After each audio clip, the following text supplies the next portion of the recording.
Okay. All right. So everybody's here today to focus on writing, and I gathered all the information from 2 points of information: the results of our model curriculum writing from last year and the results of our professional development survey that was given to you guys a few weeks ago. So let me switch slides.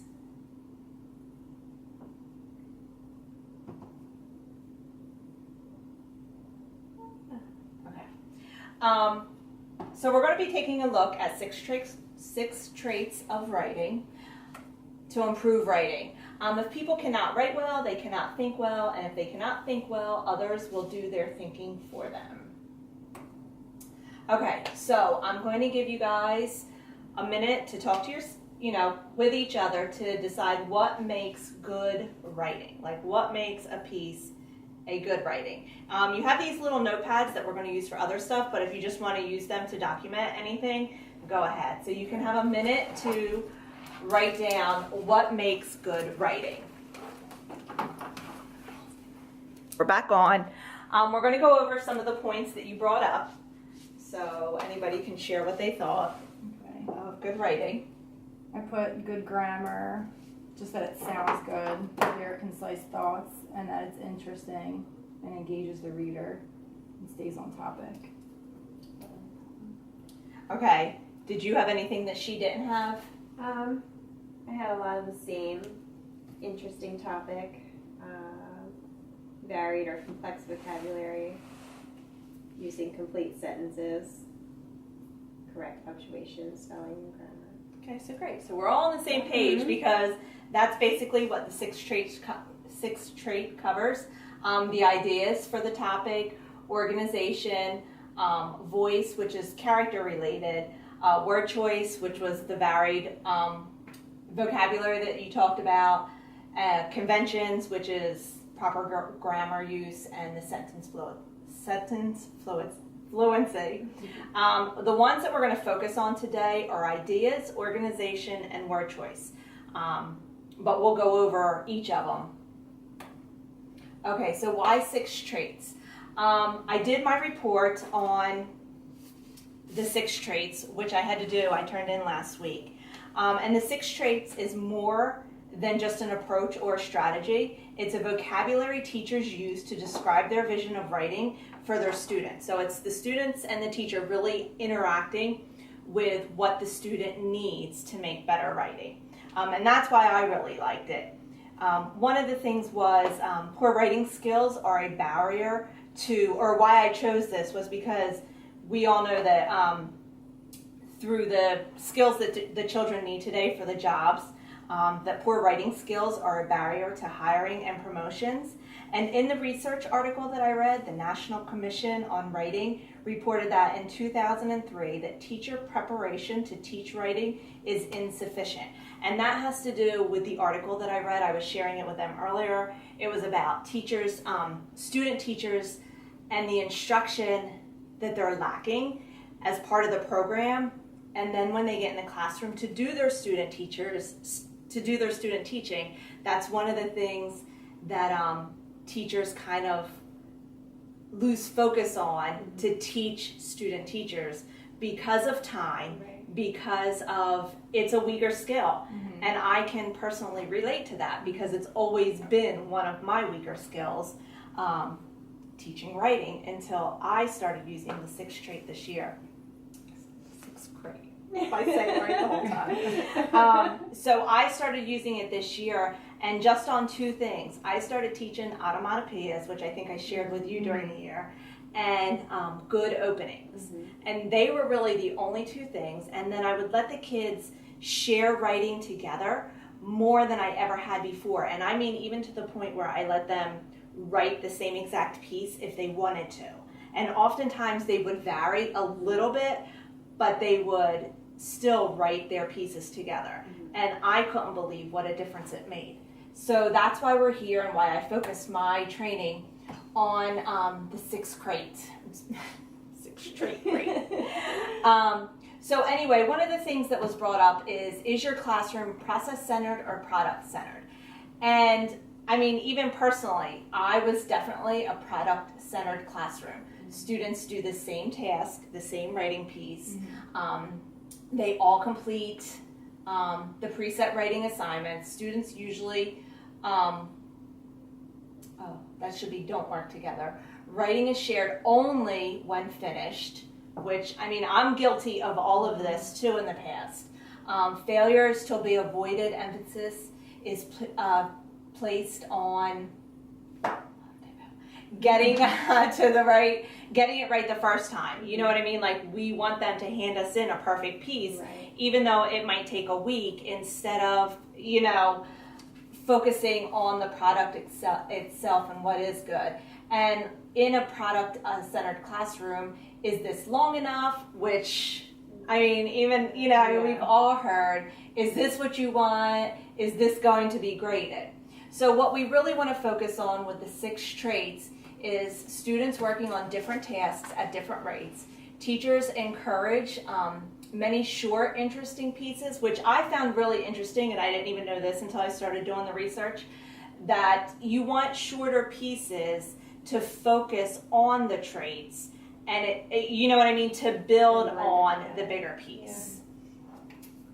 Small groups of students work together. Writing is shared as it is created. So each piece, really, they can share it with their partner, which is what I started doing this year and started seeing the benefits of. And they talk a lot about failure being an opportunity. It's not so much, it's what you're doing, the small things that you're doing right, and to keep building on those, which we'll talk more about. And the typical questions you'll see is, does this work? What else could I try? Will you help me find a better way to say this? So this is what we're all going to be working towards. Oh, and I did want to mention that there is a place for the product-centered classroom with formal assessments. Right. You know, there is a time where we're going to have to use that product-centered classroom, but we need to consider the process-centered to learn the writing part. To teach them. So I'm going to get out of this for a minute and just show, it's a quick video that I did find. And this is going to focus on the first trait, which is ideas. And we're going to talk about a way to incorporate that into the classroom. In this lesson, Kathy Hutter shows her first graders how to use a writer's notebook by sharing some pages from her own notebook. She's put her pages on a computer so all the kids can see it at the same time. Then she invites the students to consider how they might use a writer's notebook to capture their own ideas for writing. Did I use anything else besides pictures to help me remember what I wanted to write about? Oh, in the middle. Sarah, do you remember something else I did? I used words or writing. I did use words. Now, there were 2 kinds of types of wording I used. Does anybody remember what types of words I used? No. Notes. I used notes to help me remember. Those would be quick little words.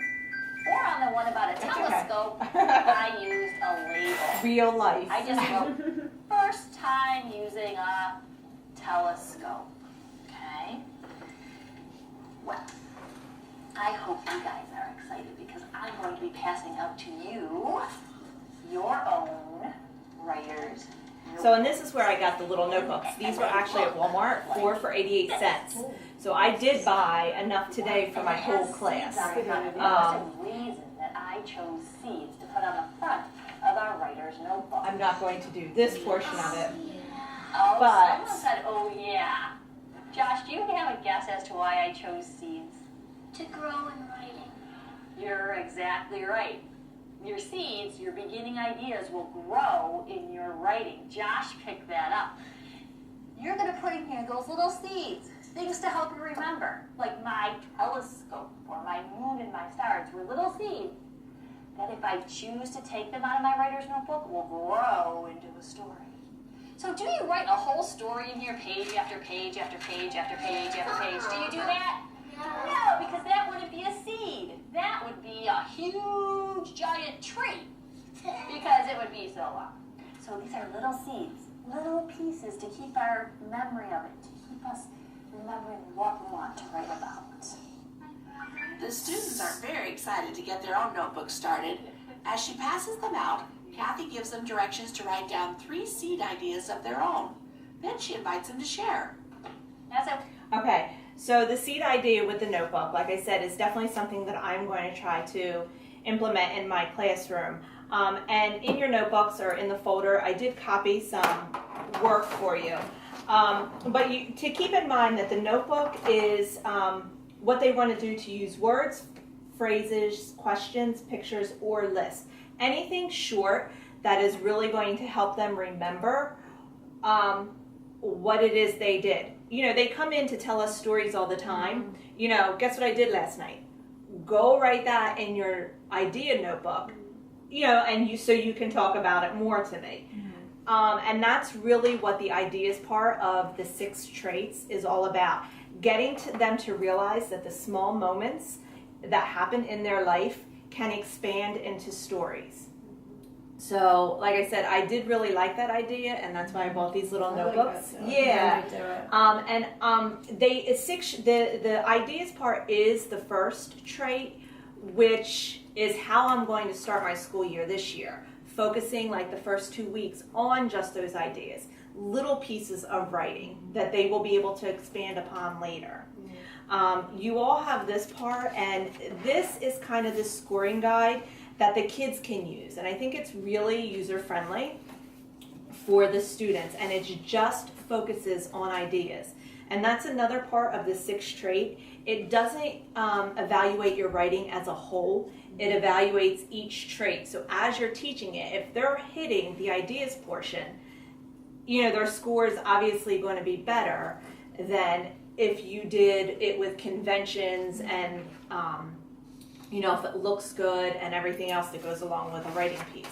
Now the next one is the teacher's evaluation, which is a little bit more in-depth. And then the next couple pages are ideas on how you could get your students more interacted with ideas for what they are going to be writing. Okay. So I really liked, like, the pieces that I copied for you, I feel are very valuable, because we're not going to go too much into the scoring aspect as the focus of writing and getting the students to focus on the ideas. You know, we want to keep in mind that we're going to have to teach, like, you know, because they can talk about phrases. They can write phrases or questions or lists. And for the younger students, they might not know what a list is. Right. They're not going to know maybe what a phrase is, you know, a shortened part of what they want to write, just enough to get them to remember. And then they only need to write enough down to retain the idea for consideration for later, to expand upon their story. I'm going to go back to my PowerPoint. Does anybody have any questions yet? So as the teacher, would you be modeling at first? Oh, for sure. Yeah. Notebook, yeah. like writing down some of your ideas with them? Yes. Like after doing all this research, I really intend to change my writing instruction. Right. Where yes, but not so much, but I'm going to really focus on, and I have a little bit more to say about it, but my modeling part is going to take up, I think, most of my instruction time. Right. My reading a book and modeling. And then I'm going to focus more on their individual writing at centers time, and make them have try to make them have their own completed piece, like in 1 week. So because we'll get more into it. So a lot of it you would do during centers. A lot of their writing. Their writing, centers. right. And what they're going to turn in is going to be done during centers. So you can see here, you know, it's a lot of pre-writing, generating ideas, thoughts, borrowing ideas from other writers, which I think that we don't tend to do. But really, I found it easier for the students to know what to expect this year. And what I mean by that is doing the automatopoeias or having a bold opening. Right. And we're going to practice doing our own bold openings as well. The next one is organization. Oh, let me see what I wrote here. Share their ideas. Oh, right, we talked about, like, as they come in to say to you, like, today's my mom's birthday, go write down your idea. You really want them, and one of the pieces that I read said, let them take it home for homework. And this can be their homework, writing an idea down of something to write about. You know, at the beginning stages of school, when we're still trying to get them ready. Let them understand that everything that they're involved with in their own life, their personal life, that can become a story. Even if they exaggerate it and make it become a fictional story, it can start out with their own personal things, events that happen at home. So now we're going to go to the next trait, and that's organization. Okay, and we're going to do a little hands-on activity. So let me get my papers here. Okay, so organization, like I said, one of the main things that I focused on this year was a bold opening. And you can see from this that bold openings begin with a question, begin with an action, begin with a problem, begin with a setting, begin with a dialogue, begin with a sound, begin with a character description, or they can begin with a thought. Okay, so one of the examples that I said, I'm going to have you pick a book and decide which is the way the book is the opening. The author opened the book and what the bold statement is. Oh, okay. We know many students begin their stories with, I went to the beach. Okay, so getting them to identify that they can turn that in, you know, they talk about themselves into a bold opening. So, I could share with them, I love to go to the beach too. You know how I would start my story? I went to the beach on a hot day in July. That would talk more about the setting, and that would be, begins with the setting, all in that same one.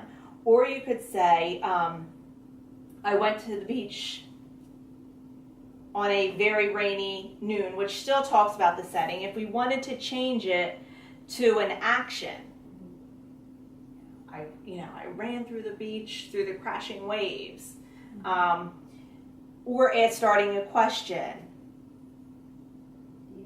Right. Have you ever been to the beach? Yeah. Right. So teaching them how they can change that simple thing, I went to the beach, into something else. So we're going to take a break. You can pick a book and decide how it's used for organization for a bold topic. I feel like the scripted writing parts from like a Journeys. Right. Don't avoid kind of copying from a real author. But I feel like that is going to help us to help them.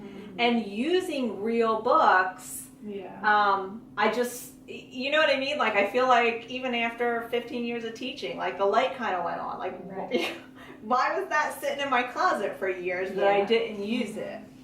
And the kids would enjoy it more, I think. Right. It's just more engaging. And I think it helps them focus more too. Like, I don't have to do this all by myself. Right. I can have this author help me put my words on paper, and eventually it'll hopefully, become part of their own voice. Right.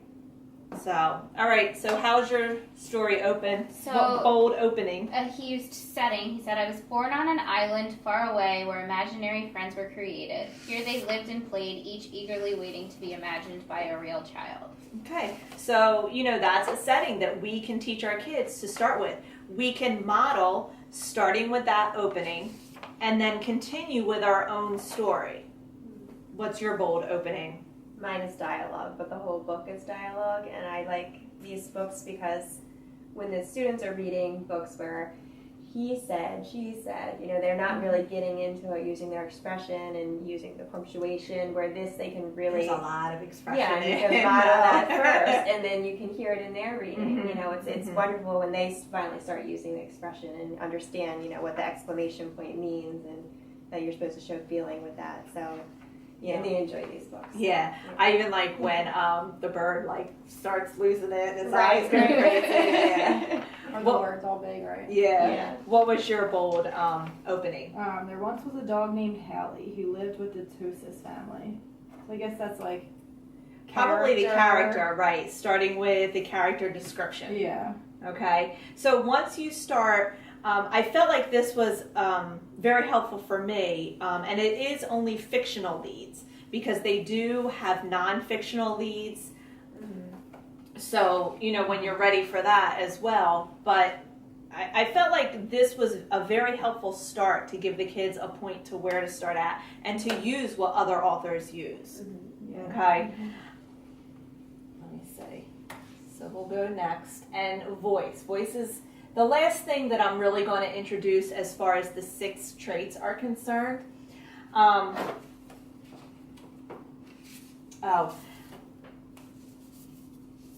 Skip that. All right, we're good. I'm sorry. I have my notes to keep me on task.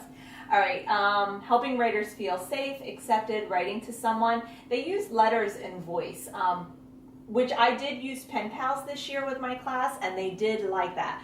Mrs. Martinez's class and my students were pen pals for about like 6 weeks. One of the model curriculums was writing letters, and we went back and forth weekly. And the first one we had to do together. The first 2 probably, but by the 3rd or 4th, some of the students, you know, they were writing their own letters, asking their own questions, having a conversation. Right. Looking at voice and advertising, print and non-print resources. Word choice is the other one we're talking about. I may have skipped ahead.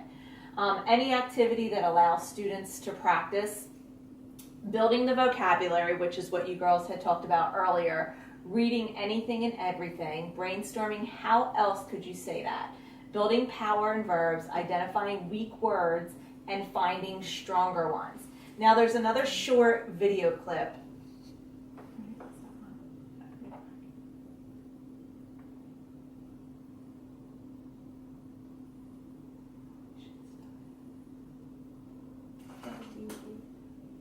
Down here? Right here, that's what I want.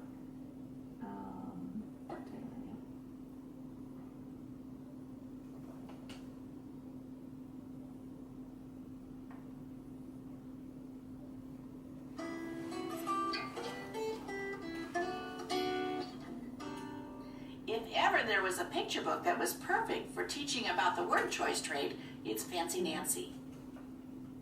Laura Kelly's kids sure enjoy the fun the author has with fancy words, so let's listen in as she shares a few pages. My favorite color is fuchsia. That's a fancy way of saying purple. I like to write my name with a pen that has a plume. That's a fancy way of saying, Allie? Like a fuzzy ball. Yep, or a feather. A plume is a feather. And I can't wait to learn French because everything in French sounds fancy. Boys and girls, take a look at the chart. I wrote some of the fancy words. I wonder who remembers what these fancy words mean.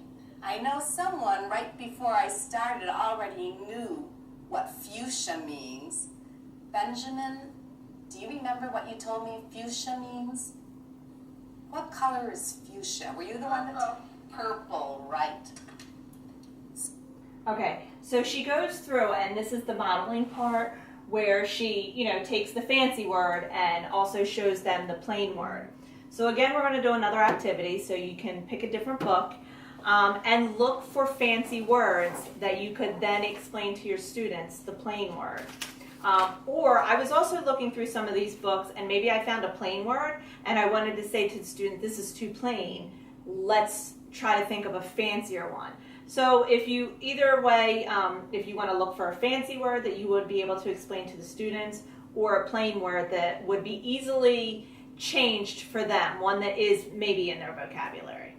Okay, take another book. Fancy Nancy is there just in case you want to use it. Fancy Nancy.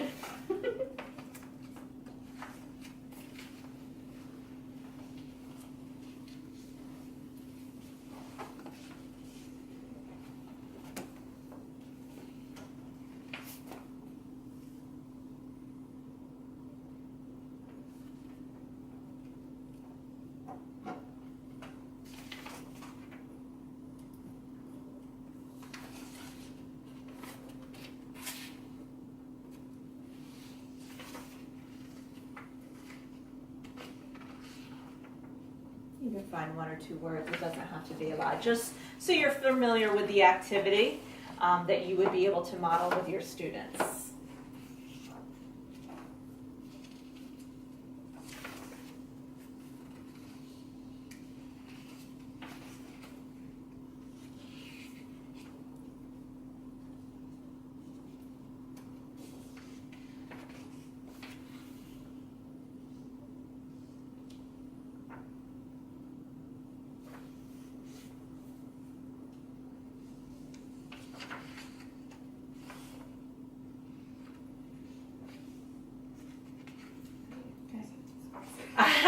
Well, that's okay then. You can learn with your students Vesper. together, right? Isn't that right? What's the word? Vesper.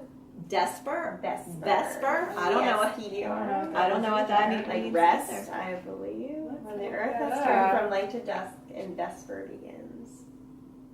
Yeah, I don't know. That would be a good one to Yeah. model Good how one to look up. yeah. Yeah, because the children have to know as well that there's words that we aren't familiar Right, with right. either. Yeah. Christina, what's one of the fancy words that you found? Miserable, Oh, and it means unhappy. correct. And I'm sure the students would be able to identify that, but they might never use the word miserable in their writing until it's kind of brought to their attention. Sure, so do you want to share one? Yeah, I tried to pick some that I think they usually would use other words for. So howl, Oh, okay. awful, budge, and then there's a wolf in here, so it says growled the wolf, whereas usually they would say said the wolf or. Right, right. So again, those words most children probably would be familiar with because they're not that uncommon as Vesper, Right. but they're not using them in their writing, and that's Right. really the point of bringing their attention to those words, and so that they start bringing it into their writing to make that word choice and the vocabulary. Like this one has a lot of dialogue, but it every once in a while says said. It like growled the wolf, replied the pig. Right. They So just they're never think to use those words in writing. right for sure. So we obviously know your word Yeah. Vesper that we This would book all was have to really look good. at. Morning, noon, and night. But it had a lot of rich vocabulary. Frolics, romps, siesta. Oh yeah. Ambles. Yeah, so that one's really full of good Yeah. word choice. Yeah. I might even Bring want out to the dictionary. mark that on the top of mine because you can see like on here I kind of wrote character viewpoint when I go to Right. teach that one through the Oh, traits. okay. Like I'm trying, when I find one that I really feel is good, I kind of mark it on the front so that when I go to pull it, That's a good idea. yeah, it's easier for me to find that book that has a lot of that trait that I want to teach to it. So good. That all went well. I do want to, back in your, just so you know, there's, again, I copied the kid-friendly rubric for them to follow for organization, the teacher-friendly rubric, and then exercises that you can do, okay? Now, I only did that for the traits that we're going over, which are ideas, organization, and word choice, okay? So you'll see those.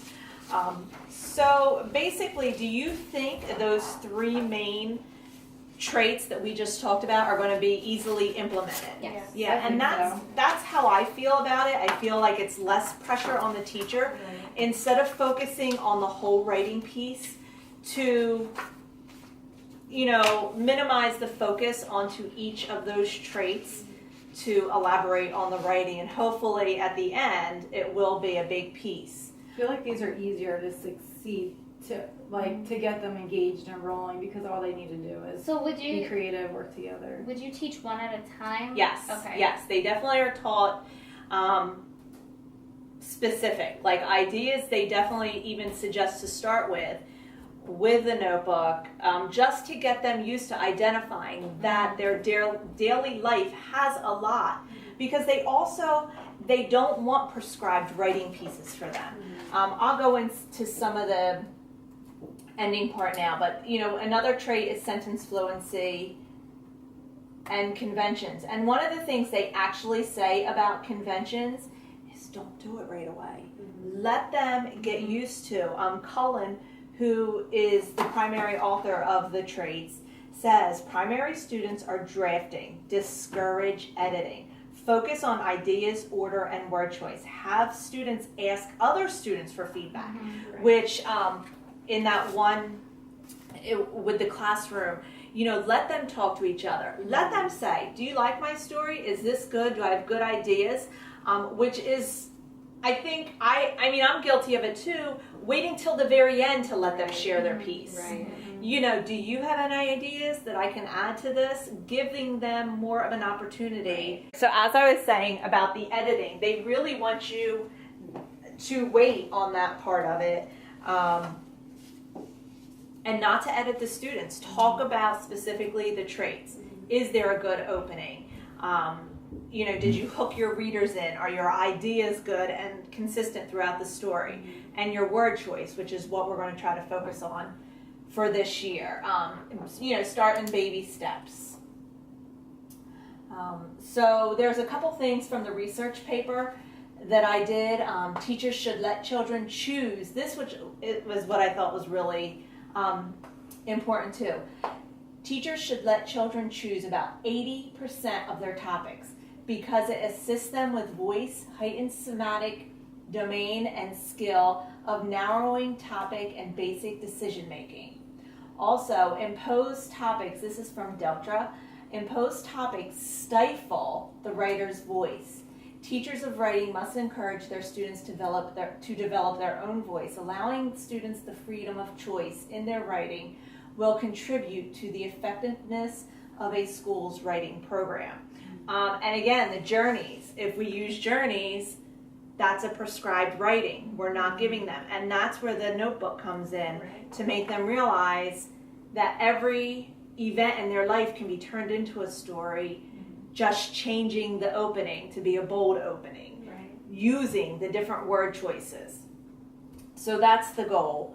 The traits don't offer a scripted lesson. Instead, they encourage us to just read, notice what authors do, and talk about it with the children.